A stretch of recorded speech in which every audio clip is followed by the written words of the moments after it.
Hey, Language Arts families, Mr. Dickinson coming to you with another Language Arts review and preview for this week. It is October 23rd today, so this will be for the week of October 18th to the 23rd.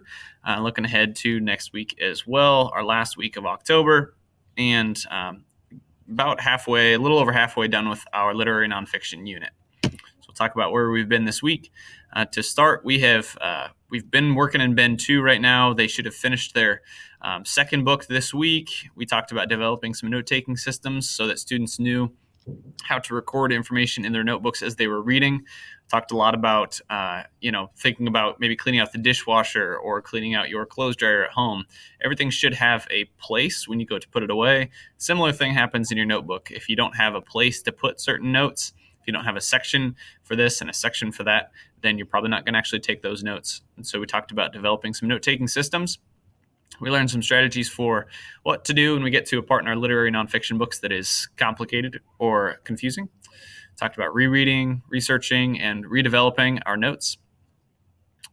I'm hoping that students are taking their knowledge of their literary nonfiction books and running with it.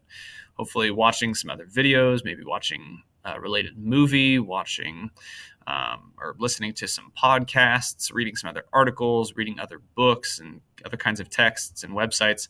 I hope that they are curious as a result of this unit. That's why I love literary nonfiction, is because it gets you interested and curious about some topics that they maybe didn't even know about before or weren't interested in before. We also completed notebook checks 1 and 2. Notebook check 1 was all right. Went better for notebook check 2 once students kind of realized what my expectations were. But there should be an orange sheet that looks like this that students have that I'm signing off on as they complete different parts. It spells out what I'm looking for on each of those different notebook checks. So there's really no reason why they should be surprised or caught off guard as to anything that I'm looking for when I take a look at their notebooks. I just want to make sure that they are developing their ideas in note form. Preview for next week is our literary nonfiction unit, the end of our Bend 2 and starting into our Bend 3. This unit will wrap up the following week, November 6th. Checkpoints 3 and 4 will happen in their notes again next week. Checkpoint 3 will happen Monday, 4 will happen Wednesday. They should finish their final book in the unit on Wednesday or by Wednesday, and then they're going to complete Bend 2 projects by Friday.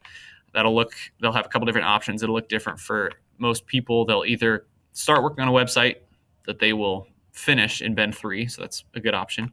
They'll develop what we call a one-pager, so a one-page document with all the necessary info, or a slide presentation.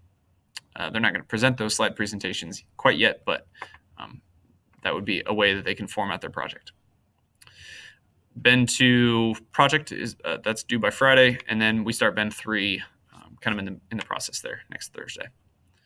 The following week, we're going to dig into other kinds of literary nonfiction, other formats. So we're going to be looking at documentaries, podcasts, other interactive journalism pieces that you find online. I think I'm looking forward to that. There's some really interesting content out there.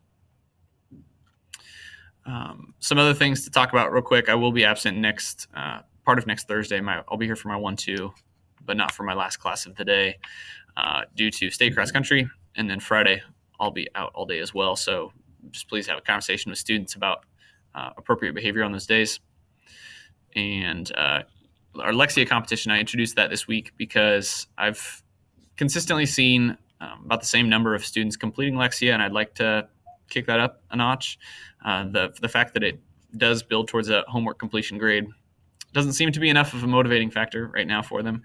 And so we talked about introducing a competition that kind of pits my 1-2 against my 7-8. So if your student meets their minutes for the week, this next week, they'll be added to the total for their block. Whichever class has more students meet their goal will receive some sort of reward next Friday. So it'll be some time off or some time to play an interactive classroom game, something like that. So hopefully that'll be something that motivates them. All right, I think that's all I have. So if you have any questions or concerns, please feel free to email me. Check Google Classroom if you have any questions about assignments that have been posted. Check PowerSchool for any questions about grading procedures or assignments that have received a grade and why they've billed towards your student's current grade in my class. All right, thank you. Have a good weekend.